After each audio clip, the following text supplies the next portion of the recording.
De repente, cuando se produce la descolonización, aparecen nuevas voces, nuevas, múltiples voces que no se sienten representadas por la historia de Occidente. Algunas de esas voces son muy antiguas, otras voces son muy diferentes, muy heterogéneas, ¿no? Y de ninguna manera estarían dispuestas a sentirse representadas por un proceso que comienza en una fase de reconciliación en el mundo griego, en una fase de escisión y en una fase de nueva reconciliación en la modernidad. ¿Qué pasa con esas nuevas voces? Deben ser desatendidas, deben ser reprimidas, deben ser ignoradas. Nuestro mundo es ahora culturalmente plural, y eso quiere decir que la historia de Occidente ha dejado de ser central cuando lo que se maneja es el concepto de humanidad. Este es el primer parámetro. El segundo parámetro es más importante. Es ¿qué ocurre cuando estas nuevas voces exigen su presencia en el contexto del trazado, ¿no?, del diseño del sentido de la historia? Pues ocurre que la pretensión de Occidente de haber determinado, ¿no?, el centro de ese proceso que da el sentido a la historia se convierte inevitablemente en una acusación de criminalidad. No es fácil, ni siquiera es sencillamente soportable pensar que la historia del sentido, en la medida en que esté determinada por una unidad civilizatoria como ha sido Occidente, no es fácil, digo, ni siquiera soportable comprender que solo ha podido sostenerse sobre la base de que, si es así, esa voz habría tenido derecho a acabar con las otras voces.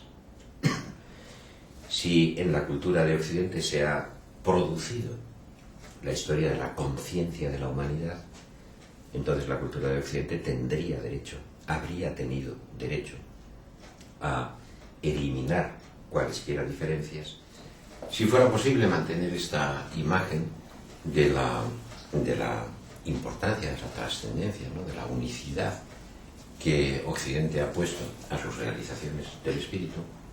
Entonces este tendría derecho a acabar con la diferencia, a acabar con la anormalidad que supone la existencia de otras voces. El segundo parámetro al que estoy refiriéndome remite directamente a una de las acusaciones que a partir de los años finales 50 o 60 del siglo XX empezaron a acusarse contra la historia occidental. El eurocentrismo o el etnocentrismo protagonizado por la cultura de Occidente vendría a decir cuál es el precio que la historia del sentido ha puesto al desarrollo de la humanidad, ¿no? La desaparición completa de culturas, de civilizaciones, el proceso por el que se ha masacrado toda una serie de elementos culturales que en este esquema parecerían no tener ningún otro sentido histórico que el sentido de su propia destrucción por fenómenos que asimismo se han conocido en el marco de esa historia como sistema, en el marco de esa historia que proporciona el sentido, como civilización, culturización, colonización, etcétera, etcétera.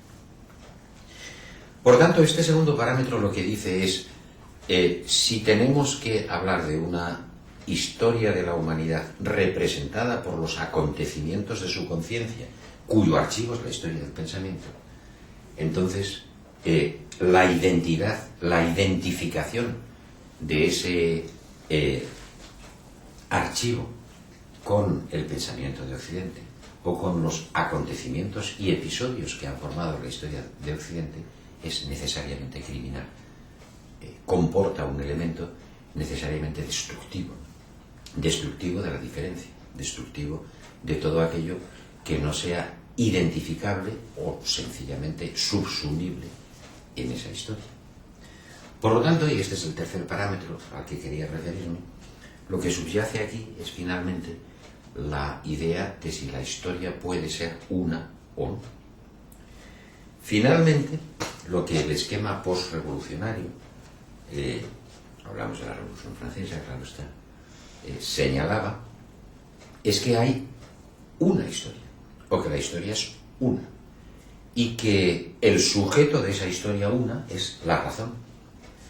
Por tanto, si hablamos en términos de razón y definimos a la humanidad como el conjunto de aquellas conductas que deben ser medidas por ese criterio, quien se coloque en la posición de sujeto de la racionalidad tendrá derecho a, segundo parámetro, colonizar, civilizar, culturizar lo que es diferente de sí, o, primer parámetro, a establecer las condiciones bajo las cuales se constituye el sentido, bajo las condiciones bajo las cuales cobran significación los acontecimientos.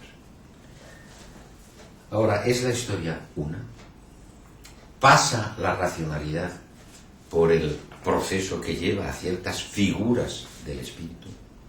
¿Tenemos por ello derecho, en ese caso, a colonizar el mundo?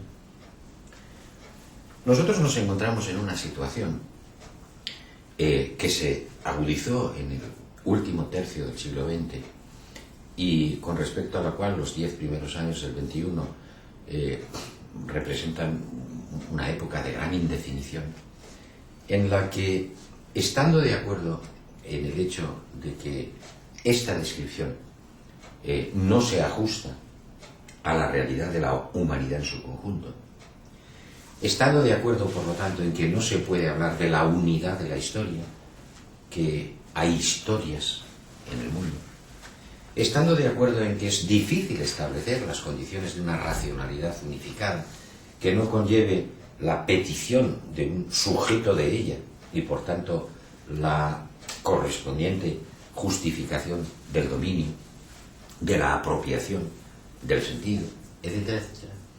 No disponemos, sin embargo, de ninguna estructura que sea capaz de hacerse cargo de una historia que por ello mismo, ahora ya que no es una, es plural, ya que no pasa por configuraciones específicas, entonces hace que tengan que convivir múltiples configuraciones y en las que finalmente parece que no hay vasos comunicantes, parece que no hay circuitos de comunicación entre sus diferentes piezas. Pero sea de esto lo que fuere, que después voy a hablar de ello otro poco más, ¿en qué situación deja esto entonces a la historia de la filosofía? Desde luego ya no podrá ser llamada, ya no podrá ser convocada para que cumpla la función de el archivo de la conciencia humana o el archivo de la autoconciencia. Primero, porque se dice que no hay una autoconciencia de la humanidad. Segundo, porque además se califica de criminal esta actitud. Se califica de avasalladora, de haber creado unas condiciones en que civilización equivale sencillamente a dominación.